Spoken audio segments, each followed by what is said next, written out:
Hello, I'm Allie Swafford, President of Prosperity Partners Wealth Management. We want to communicate with you during this very volatile time, both in the markets and very volatile time even in the disruption of our everyday lives. I need to read you a disclosure regarding the comments I'm about to make. Opinions, estimates, forecasts, and statements of financial market trends that are based on current market conditions constitute our judgment and are subject to change without notice. The information does not represent, warrant, or imply that services, strategies, or methods of analysis offered can or will predict future results, identify market tops or bottoms, or insulate investors from losses.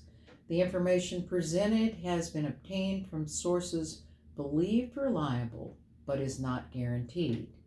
Remember, past performance is not a guarantee of future results. Securities and investment advisory services are offered through Genios Wealth Management, Inc., member FINRA, SIPC. With that, we'd like to say, boy, has this been a bumpy ride, and I don't think anyone would disagree with that. But I want to remind you of several points that are more historical in nature, because history is what we have to offer you to give you some thought process about what is the future. The first thing is you need to remember that markets have gone up more than markets have gone down. Let me give you a few statistics. If you go from 12/31 of 1925, the average market return is 10.14%. But interestingly, there have only been 6 out of those 93 years that came close to those average. And 73% of the time, that's 68 years, markets have been up, not down. And half of those 68 years, the gains have been in excess of 20%. So again, past performance is no guarantee of future results, but when we look at what has happened since 1925, we at least have a basis for saying, what can we do? Well, many of you have listened to me over the years, knowing that I've been doing this for several years, say what's difficult about markets is if you are going to get out due to short-term volatility, you have 2 factors that come into play. First is, when's the right time to get out? I think most of us would agree catching a falling knife is not possible. The second factor is, when do you get back in? So although it might seem like sitting on the sidelines until things calm down might be an approach that some people would say, well, can I do that? Well, you do have to make both of those decisions. One, you're choosing to get out. When would we choose to get back in? An old adage is it's not market timing, but time in the market. So remember, as plans have been designed for you, we have monies that are needed now. We have monies that will be needed soon, and then we have monies that won't be needed till later. So for those later monies, definitely we need to have the opportunity for recovery. What we do know is what are the potentials for a rebound. There are lots of precedents over when we have had deep downturns. How quickly will we see the upturn? And if you're sitting on the sideline, potentially you're not only missing the rebound, but all the growth on the money going forward. So we believe it's a wise course of action to have a review with us to talk about what's going on in your life. For example, we have many people who have yet to take required minimum distributions for 2020 based upon their 12/31/2019 account values. We would not recommend taking those required minimum distributions now. We have until December 31st to take those withdrawals, and so let's just delay a bit. Secondarily, if we look at history when we talk about asset classes, and this is going back to 2007, which many of you are very much aware of and comparing to what might happen during market downturns. If we go from 2007 through 2019, stocks, not gold, not 10-year treasuries, not the CPI, not home prices or cash or oil, but stocks had the greatest annualized return during that period of time, 8.6%. So stocks over time, 2007 through 2019, were certainly the asset class that showed the best result. If we also go back and we look at the history of U.S. bear and bull markets, the average bull market lasted 6.6 years with a cumulative total return of 339%.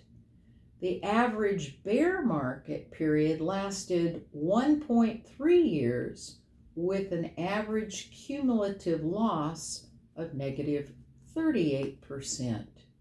So if you look at history again, bull markets have outperformed bear markets given time. Now, what is the probability of positive returns? Well, if we go back and we say, okay, since 1937, if the possibility of a positive return in one day is about 53.28%. If we go out 1 year, 77.06%. And if we go out 5 years, 92.42%, and then 10 years, 97.626%. So as I mentioned previously, it's time in the market. For those assets that are in your later bucket, and we are not taking distributions from them, then that tells you 1 year, 3 years, or 5 years from now, the probabilities are high that we will see positive returns. Now let's talk about what does the S&P index tell us historically about when we have the largest losses and what would happen 1 year after that. Well, so far on record, we have 10/19 of 1987. And folks, I was in the business and remember that day. The market was down 20.47% in one day. Well, what happened 1 year later? That same market was up 23.19%. 3 years later, on an average annual return, 11.6%. 5 years, 13.04. 10 years, 15.43. Well, that's the largest drop, but what about in 2008? We had 2 more drops of 9.03% on 10/15 and 8.93% on 12/1. Well, in both of those situations, within 1 year, The 10-15 drop was up 20%. The 12-1 drop up 35.85. And if you look 10 years later, those returns averaged 11.72 and 12.96. So what has the performance been after the worst days? Over time, performance has done well, above historical averages. So what do we know about market corrections? Well, if we go back to 1928 through 2019, we know that the S&P has averaged a negative return of 5% or more about 5 times during a year. So having market downturns in a year is not unusual. What was the length? Now, mind you, 5% is not what we're experiencing today, but the average length of time was 24 days. So what are we looking at if we get down to 20% or more? About once every 2.5 years, we have one of these major downturns. What's the average length of time? 183 days. When did we experience that? Of course, that was ending in March of 2009. Now, will this be better than March of 2009? Meaning, will the length be shorter than 183 days? Will it be longer? At this point, of course, we don't know. But we do know some interesting things about years of U.S. presidential elections. If you look at years when there is an election, you can look at the number of times that we had positive returns. And if you look at the average return, when a Republican was elected, the average return in that year was 15.3%. When a Democrat was elected, 7.6%, and in all election years, 11.28%. Now, will this follow suit this particular year? That we don't know. But when we can track back to 1928, again, history gives us some consolation of saying 19 of the 23 years, or 83% of the time in an election year, we've had positive performance. So again, not that this is a political issue, but certainly as we're looking at things that affect us, we want to take that into consideration as well. In my previous recording, I cited some of the epidemics and stock market performance. I'd just like to remind you of a couple of these numbers again. In 2016, we had the Zika epidemic, and we saw in 6 months after that came into effect, a 5.6% loss, followed by a 12% positive change over 6 months and a 17.5% return over 12 months. If we look at SARS, of course, in 2003, we saw a negative 4.6, followed by 6 months up 14.6, 12 months up 20.8. If we go back to the largest epidemic we've seen, that would be back in 1981. And yes, we did see down times when HIV/AIDS came into play, but that is the only time frame from 1981 forward where over the 6 and 12-month return, we did not see a positive return.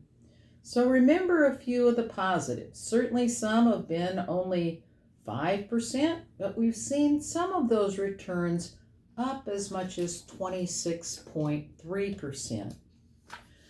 So certainly across our nation and across the world.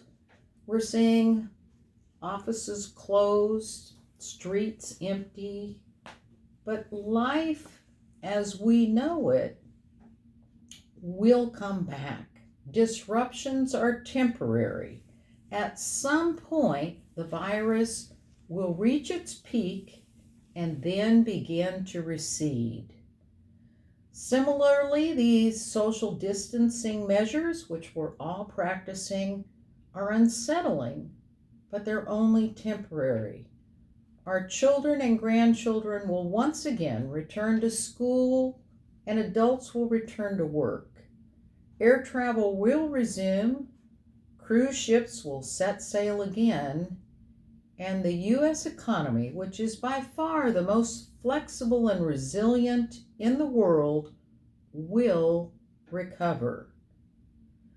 We've witnessed people near panic. Panic is not the answer at this particular time. Panic leads to hasty, short-term decisions that will jeopardize your long-term best interests.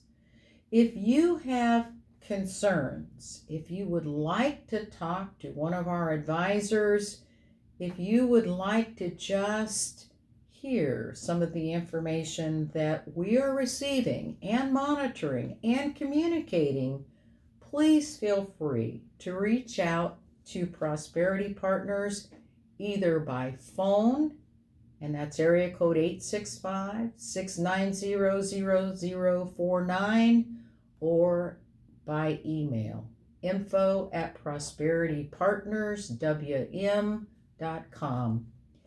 Thank you for taking the time to listen, to take into consideration, and to remember that together we will get through this, and we are here for you.